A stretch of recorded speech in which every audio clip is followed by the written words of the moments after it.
The number of independents and Republicans who voted in this Democratic primary is unprecedented. This is proof that there is something happening in Texas. Tonight, the people of our state gave this country a little bit of hope. And a little bit of hope is a dangerous thing. That was Texas State Representative James Talarico, now U.S. Senate candidate after winning the state's Democratic primary last night against Congresswoman Jasmine Crockett. But this morning, it's still unclear who he will face in November. Incumbent Senator John Cornyn and Texas Attorney General Ken Paxton are officially headed for a May 26th runoff after both failed to secure 50% of the vote in the Republican primary last night. That's big news. And I would just say, as an outside observer, I don't know Ken Paxton. I've never met him. I know John Cornyn. I would just say the fact that a guy that has had as many problems as he has had in government to be like Republicans, the fact that he's even close to John Cornyn, given all of his legal problems and challenges, it's just absolutely amazing. I will say, though, most of the energy, Willie, on James Talarico, a guy that has just sort of exploded onto the national stage, a lot like Barack Obama. And yes, I will say a lot like Barack Obama did, who was a state senator. With James Talarico, you've got a guy that is not your father's Democrat.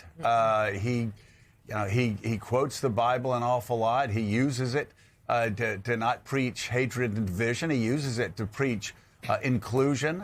He uses it to talk about the importance of treating people decently, giving people hope. And as they're sorting through the numbers this morning, one of the reasons he won, of course, he was expected to win educated white voters.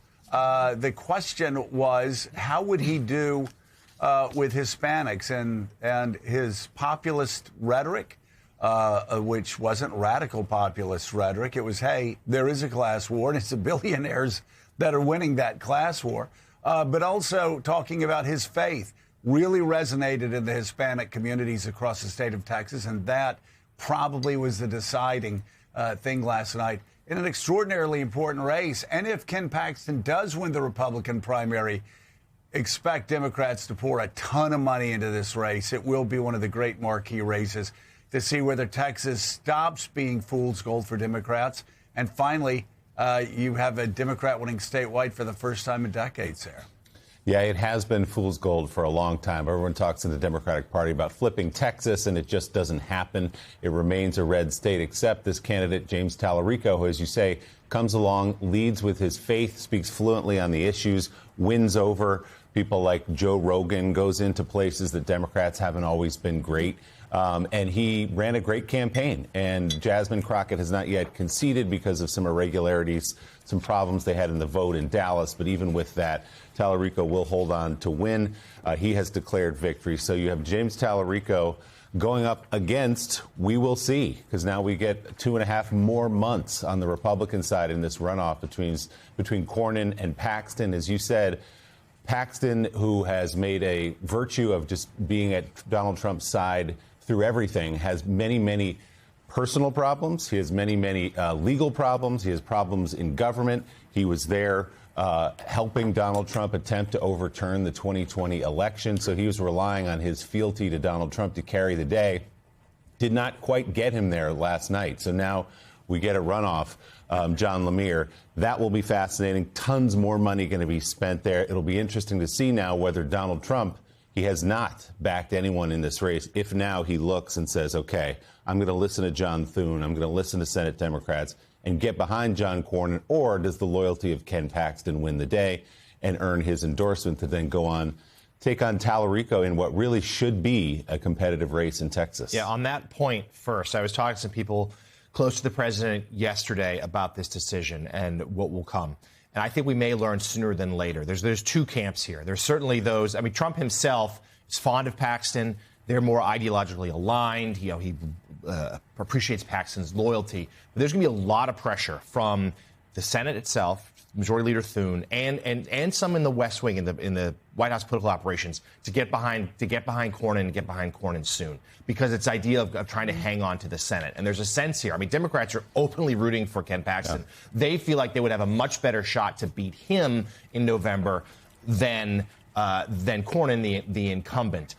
So that's going to be a defining decision coming soon. But yes, it's very, very close. On the Democratic side, yeah, Tallarico's obviously, a star here, like a star in the making. It's a rapid rise. He's been very good at media, not just Joe Rogan. He probably got a late boost in recent weeks because of the controversy about his appearance going to be on Stephen Colbert. Yep. And then Colbert said that the Trump administration stepped in to knock it down, Joe and Mika, so he wasn't allowed.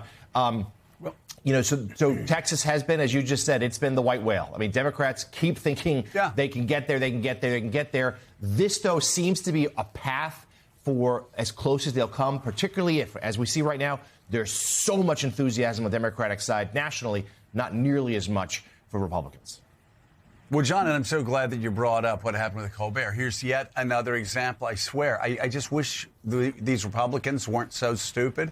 I wish they'd listen to me. I'm trying to help them out a little bit here just to make it a fair fight in the fall. But what did we say? What did we say, first of all, when they took Colbert off the air? You're going to pay for it. They did pay for it with South Park 3 or 4 days later, deciding they're going to lean in even harder, right? And so here they try to keep Tallarico off the show. What happens? They give him a boost. If you talk to Jasmine Crockett, she'll say the same thing. I was ahead until that controversy.